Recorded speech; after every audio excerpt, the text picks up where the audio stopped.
Então, começando aqui com o Public Storage, que é um REIT considerado industrial, mas está aí na faixa no setor de storage, né, chamado lá de guarda-volumes e tal, né? Tem vários outros nomes para isso, né? Então ele tem uma pequena descrição aqui, tal, os balanços. Então antes de analisar os balanços, eu quero fazer primeiro, né, só um apanhado geral de cada REIT para a gente poder entender melhor. Então o Public Storage trabalha com esses galpões, né, que tem aí vários, como se fosse cofres, né, mas salas pequenas para você guardar suas coisas. Então é basicamente mesmo um local para você guardar determinados bagulhos aí que você queira guardar, beleza? Então, ele é o... vou tentar traduzindo aqui, que o meu cérebro não funciona bem assim, lendo em inglês, traduzindo em português, mas vamos lá. Ele detém, ele opera e também desenvolve essas unidades aí de self-storage, né? Deixa eu tentar pegar uma tradução boa para esse self-storage, que seria... Vamos ver aqui. Tradutor. Vamos ver.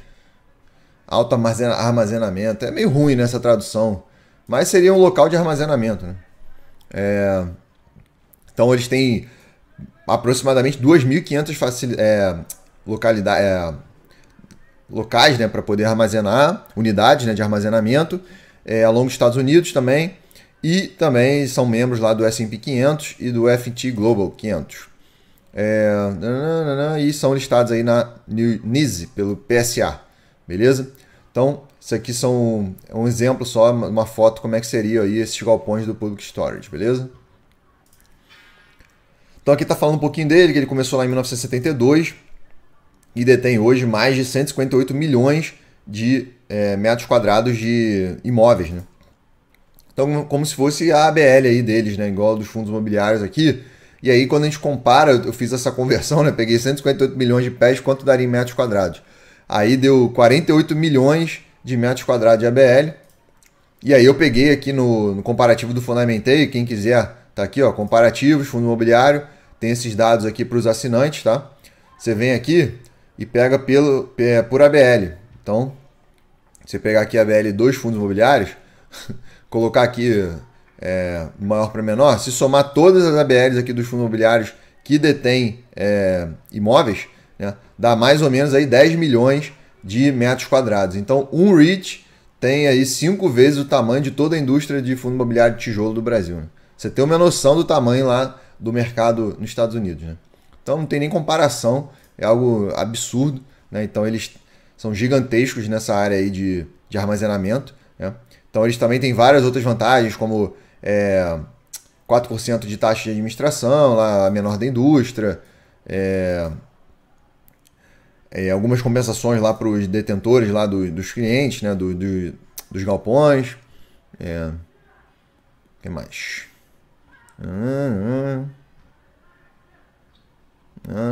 E lidera aí mais de 45 anos essa indústria aí na área de self-storage.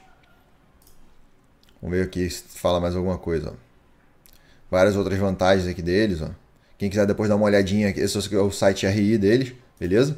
Eu separei algumas coisas aqui, né? Na questão também que ele vem falando que tem, além dos Estados Unidos, também na Europa, né? E vem falando das logos deles e tal, os valores. E aqui é só para a gente ter uma ideia de como é que funciona, né? Então, algumas unidades que eles têm. Então, desde pequenas unidades, estão lá mais ou menos de 5 por 5, aqui eles estão falando por pés, né? Deve ser pés. Normalmente a medida deles lá não é metros, tá? Então é pés. Então 5 por 5. Vamos ver quanto dá aqui mais ou menos. 5 pés. 1,5 m, né? 1,5 m por 1,5 m. Aí depois 5 por 10, que dá mais ou menos aí 3 por 1,5 m. São bem pequenos, né? Assim. Essas aqui, ó. Tá parecendo até maior do que eu tô calculando. Talvez seja 5 por 10 metros, né? Mas também 5 metros tá pequeno aqui. Então, vamos ver o que cabe aqui no... Vamos aí. Olha lá. Ah, não, é isso mesmo. É 1,5 m só, lá. Bem pequenininho. Olha lá, ele bota até um videozinho aqui explicando, olha lá. A cadeira, se quiser guardar algumas caixas e tal. É bem pequenininho, né? Bem legal isso aqui. Vamos voltar. Aí aqui tem um pouquinho maior, né? 5 por 10. Pés, então isso aqui tem pés mesmo. 5 por 15, 10 por 10. E aqui alguns maiores, né? Se você quiser guardar outras coisas. E aqui os gigantescos. Você pode guardar carro, pode guardar lancha, pode guardar algum veículo maior, de 50 pés para cima, vamos ver quanto é que dá aqui. 15 metros, né? Então é gigantesco, né? Dá para guardar tipo uma van lá dentro, tipo um negócio desse aí, né? Então ele trabalha basicamente com esses armazéns gigantescos aqui, e dentro desses armazéns tem essas unidades que ele aluga por determinados valores e os clientes podem utilizar, tá? Então lá nos Estados Unidos é muito comum você ter esses galpões aí de armazenamento para você. Eu ainda não consegui descobrir a palavra boa, né, para essas unidades. Vou falar unidade de armazenamento, pronto. A unidade de armazenamento para poder guardar entulho, ou se você quiser fazer alguma mudança, ou se você vai viajar durante um tempo, quiser deixar fora. Eu vi também que é muito comum às vezes, teve algum processo e a pessoa morreu e não tem o que fazer com as coisas da pessoa, e o imóvel tá lá, e aí muitas vezes o governo, sei lá, né, aluga e joga num galpão desse aí as coisas e tal durante o processo. Algo assim do tipo, né, que seria também outra utilidade deles. E dá para ver que eles têm participação em outros diversos estados aqui dos Estados Unidos, né? Ó, são gigantescos. Aqui também global, fora dos Estados Unidos, tem lá na Inglaterra, Dinamarca, Suécia, Holanda, Bélgica, Alemanha, França. Ó, 38 estados na Europa. Também tudo também com essa questão de armazenamento. E aqui, essa página eu resolvi traduzir para português, ficar mais fácil, quem estiver acompanhando aí entender, né? Para também não ficar perdendo muito tempo traduzindo aqui. Então, só para ver quais são mais ou menos as funcionalidades por trás, que você deve estar pensando aí, né? Para que eu vou alugar um bagulho desse aí e tal, né? Por quê? Aí, quais são aqui a carta de vendas aí do Public Storage aí para poder contratar, né? Qual é o público-alvo? Então, obtenha sua casa de volta. Seus armários estão transbordando, não há espaço na garagem para o seu carro. Um espaço de armazenamento pode ajudá-lo a recuperar alguma metragem quadrada. Então, tipo assim, se tiver muito entulho em casa, quem guarda muita coisa, pode utilizar. Então, abre espaço para uma nova adição à família. Então, bebês e todas aquelas coisas de bebês como cadeirinhas, carrinhos, berços, ocupam espaço. Você não precisa sacrificar suas coisas para abrir espaço para o seu filho. Basta armazená-lo conosco. Então apegue-se às coisas que importam. Você não precisa se livrar de algo ou viver sem ele só porque tem pouco espaço. Nossas unidades de armazenamento permitem que você mantenha as coisas por perto e as obtenha de maneira conveniente. Então abre espaço para transições na vida. Quando você quer que você esteja reduzindo, realocando ou abrindo espaço para um avô, um graduado que está voltando para casa, a vida é cheia de surpresas que exigem um pouco de espaço extra. Sem precisar de mais espaço, podemos ajudar. Aí tem aqui, movimento. Às vezes os honorários carregam e os sofás não cabem. Se seus planos de mudança os deixaram no limbo, você sempre pode armazenar seus itens domésticos embalados conosco. Viagem, né? Está indo em uma aventura, enviando para servir ao nosso país, enviado... Embale a luz, guarde... Deve ter traduzido errado, né? Embale a luz e guarde tudo conosco. Todas as nossas unidades são alugadas de mês a mês, então você pode pegar as coisas e ir embora quando retornar. Se for listado, né, para o exército, sei lá. Algumas outras aqui, preparação para venda, compradores de imóveis precisam ser capazes de se ver nas casas que consideram. É por isso que os corretores de imóveis dizem aos vendedores para organizarem antes da primeira casa aberta. Então, tipo assim, se você quiser vender seu imóvel e tem muito entulho seu lá, você pode jogar tudo no self-storage para poder limpar o apartamento para as visitas e valorizar um pouco mais, né? Subalocações e Airbnb, também as pessoas esperam móveis e tal, que se você quiser guardar, aluguei um apartamento mobiliado, mas eu não quero o sofá que está lá, eu prefiro o meu. Aí a pessoa que está lá pode alugar num self-storage e colocar o sofá dela lá, né? E se um dia eu sair do imóvel e ela quiser botar o sofá de volta, ela bota, né? Tipo isso. Também, se você quiser fazer reforma na casa para aumentar seu espaço, você pode colocar lá no self-storage, né? E aqui, né? Horários convenientes e tal, 6 às 9, você pode entrar lá mais ou menos a hora que você quiser, né?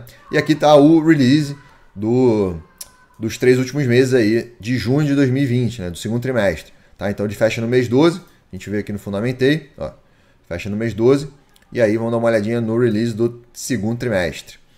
E ele está falando aqui que, basicamente, vamos olhar aqui as receitas, né? A gente vê que caiu um pouquinho, mas nada demais. Você vê que 1,8%, não foi tanto assim, mas o lucro chegou a cair, né, 7% o lucro operacional, mas teve alguns gastos aí com marketing que aumentou um pouco, esses custos aqui também de manejamento, de administração das propriedades, né? e isso acabou diminuindo um pouquinho o lucro, beleza? Então foi basicamente aí essas explicações que eu dei uma olhadinha aqui, né? Ó, diminuição de 13 milhões no lucro operacional, foi... increase, revenues, decrease, aqui ó, principalmente por causa das diminuições das taxas administrativas, né? Então a receita caiu um pouquinho, os custos operacionais aumentaram, por causa das despesas com marketing, né? E também aí que eu te falei da gastos com salários, né? Payroll. É isso. O FFO também, que é importante acompanhar, caiu 11%, o FFO per share, né, no caso, mas não caiu tanto assim, né? Foi bem tranquilo. Então é um fundo bem sólido, né? Se a gente comparar aqui, caiu só um pouquinho a receita e tal, né? Vamos olhar aqui no Fundamentei, fica um pouco mais consolidado. Só que eu olhei lá o release para ver as explicações, né? Então a gente vê aqui, cara, no longo prazo, né, um FFO por cotação aí absurdo, né? Também todo trimestre basicamente aí aumentando o FFO, isso é muito importante. Você vê que trabalha com margem, esse setor aí trabalha com a margem absurda, né? Com mais 50% de margem líquida. Muito boa, né? E um lucro operacional muito bom, né? O EBITDA aí você vê que de quase 3 bilhões de receita, 2 sobram aí de EBITDA, né? Baixa alavancagem comparado a vários outros REITs, então ele é um fundo que não precisa se alavancar tanto para crescer, ele já é bastante consolidado, historicamente sempre com alavancagem baixa, mesmo assim ele consegue crescer muito, né? Um payout também praticamente 100%, os REITs são obrigados a distribuir aí, um grande percentual, né? Um dividend yield também muito bom, lembrando que isso aqui é em dólar, né? 4% em dólar, vai aí conseguir algo do tipo hoje, né? Patrimônio ele fica estável também, porque fica distorcido por causa da depreciação e amortização dos imóveis, né? Mas o que importa é a receita, o FFO, estão seguindo aí muito bem. Geração de caixa também positiva. Junto com isso aí, o payout e o F per shares também está crescendo, né? FPS. Então, cara, não tem o que falar. Nota máxima aí, um dos melhores REITs do mercado, gigantesco, market cap aí de mais de 30 bilhões. Pego aí de junho de 2020. Então são números absurdos, um dos REITs mais antigos e também mais sólidos aí até o momento. Beleza?